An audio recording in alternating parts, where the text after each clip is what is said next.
नमस्कार दोस्तों, आज के यूट्यूब चैनल में आप सभी लोगों का स्वागत है। मैं doctor Manmohan Shukla, homeopathy physician और होम्योपैथी से रिलेटेड वीडियो आप तक पहुंचाता रहता हूं अपने यूट्यूब चैनल के माध्यम से। तो होम्योपैथिक फ़िलासफ़ी पे मेरा लेक्चर चल रहा था। डेली एक एफोरिज्म के बारे में जो महात्मा हनीमैन ने बताया है उसके बारे में मैं चर्चा करता हूँ।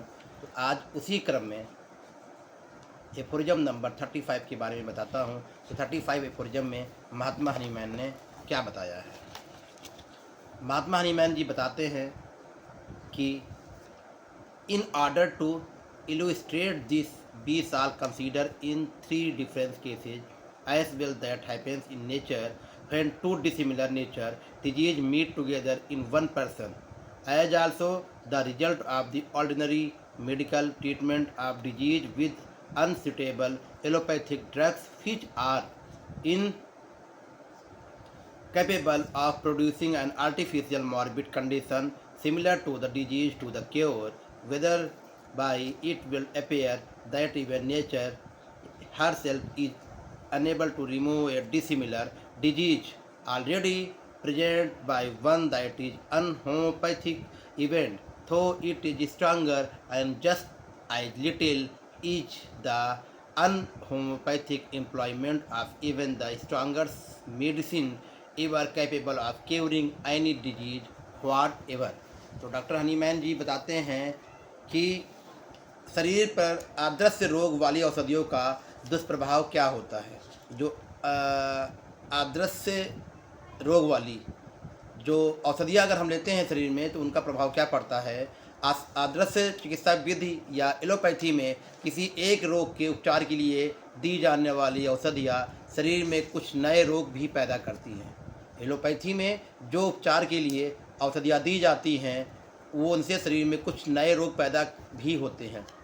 शरीर में 2 प्रकार के रोग पैदा हो जाते हैं। असमान लक्षणों वाला रोग चाहे वह कितना भी अधिक बलशाली क्यों न हो, नेचर के नियम की अवहेलना नहीं कर सकता। नेचर का जो नियम है उसकी अवहेलना नहीं कर सकता। जब तक औषधि रोग के समान लक्षणों वाली नहीं होगी वह रोग को दूर करने में समर्थ नहीं हो सकती। जो सिम्टम्स अगर है जिस बीमारी का, हमें वही बीमारी के लिए वही मेडिसिन देनी होगी जिससे सिम्टम्स बिल्कुल मैच करता हो। इसीलिए होम्योपैथी में एक नियम बनाया गया था, जो प्रिंसिपल है सिमिलिया सिमिलबस क्यूरेंटर का, कि औषधि रोग के समान लक्षण वाली नहीं होगी। अगर डिजीज के जो लक्षण है उसके अनुसार अगर औषधि आप नहीं दे रहे हैं तो वह बीमारी को क्योर नहीं करेगी। पैलिएट कर सकती है लेकिन क्योर नहीं करेगी। होम्योपैथिक चिकित्सा प्रणाली में नेचर रोगों को दूर करने के लिए दवाओं के प्रभाव से वैसे ही नकली बीमारी उत्पन्न करनी पड़ती है, ताकि उस नकली बीमारी द्वारा जो नेचर बीमारियों से अधिक शक्तिशाली होती है, प्राकृतिक नेचर रोग को नष्ट किया जा सके। यदि औषधि द्वारा उत्पन्न बीमारी के लक्षण असली बीमारी के लक्षणों से मेल नहीं खाएंगे तो रोग दूर नहीं हो सकता। अतः सदृश लक्षणों का होना परम आवश्यक है। एलोपैथिक दवाएं समान लक्षण वाले रोग उत्पन्न ना कर विपरीत लक्षणों वाली बीमारियां उत्पन्न कर देती है। इसीलिए वह रोग को समूल नष्ट नहीं कर पाती या समूल मतलब वो डिजीज को क्योर नहीं कर पाती हैं, बस सिम्टोमेटिक रिलीफ और पैलिएट कर देती हैं। ये एलोपैथी की जो अदृश्य चिकित्सा विधि है उसमें दवाइयों के लिए बारे में डॉक्टर हनीमैन ने अपने 35वें एफोरिज्म में बताया। तो दोस्तों, आप एक एक एफोरिज्म का एक एक लाइन एक एक वर्ड अच्छी तरह से पढ़ लीजिए कि क्या होम्योपैथी में डॉक्टर हनीमैन ने फिलॉसफी में बताया। क्योंकि होम्योपैथी के जो डॉक्टर हनीमैन है जिन्होंने डिस्कवर किया हुआ है वो भी एक एमडी मेडिसिन थे, मतलब उनको एलोपैथी के डॉक्टर थे। एलोपैथी का एक डॉक्टर बता रहा है कि एलोपैथी की जो दवाई होती है वो क्योर नहीं कर सकती है, सिर्फ सप्रेशन हो सकता है बीमारी का या पैलिएशन हो सकता है, जैसे उनको अपनी प्रैक्टिस में देखने को मिलता था। तो दोस्तों, वैसे ही औषधि द्वारा उत्पन्न बीमारी के लक्षण असली बीमारी के लक्षणों से मेल नहीं खाएंगे तो रोग दूर नहीं हो सकता। अतः सदृश लक्षणों का होना परम आवश्यक है। एलोपैथी दवाएं समान लक्षण वाले रोग उत्पन्न न कर विपरीत लक्षणों वाली बीमारियां उत्पन्न कर देती हैं। इसीलिए वह रोग को हमेशा के लिए क्योर नहीं कर पाती हैं। ये एफोरिज्म 6 एडिशन में डॉक्टर हनीम मैन ने 35वें एफोरिज्म में बताया है। आप लोग ऑर्गेनाइजेशन ऑफ मेडिसिन में इसको देख सकते हैं, लिखा हुआ है।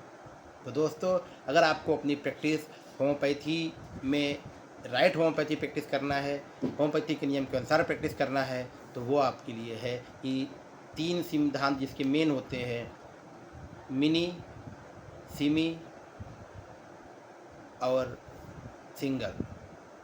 एक दवा देनी है, सिमिलर दवा देनी है और मिनिमम डोज की दवा देनी है। ये 3 सिद्धांत अगर आप रखेंगे तो आप बहुत अच्छी प्रैक्टिस करेंगे। और होम्योपैथी में 2 दवाइयों का कभी उपयोग एक बीमारी के लिए नहीं किया जाता है।